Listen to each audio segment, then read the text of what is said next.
hari ini Bank Islam dapat melaksanakan program Ihtimam Ramadan kita yang telah kita laksanakan lebih daripada 10 tahun sebelum ini.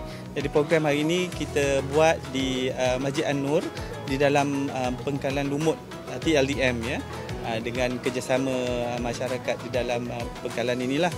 Jadi di sini juga kami mengambil peluang untuk menyerahkan zakat kepada dukungan 100 penerima asnaf ya. Dan jumlah keseluruhan yang telah kami sumbangkan untuk program pada hari ini sebanyak RM65,000 lah. Jadi kami amat berbesar hati kerana diberi peluang ya oleh TLDM, terutamanya di Armada Barat ini yang berpengkalan di Lumut ini, kerana memberikan ruang untuk kami melaksanakan program Ihtimam Ramadan ini.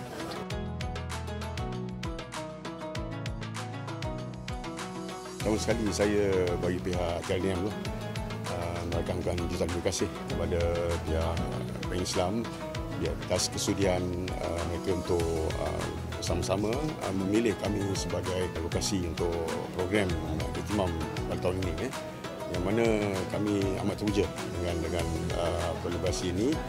Sampai itu juga program ini banyak memberi manfaat kepada bukan saja pada warga TLDM sendiri yang berada di TLDM Lumut ini, sampai itu juga dengan komuniti setempat.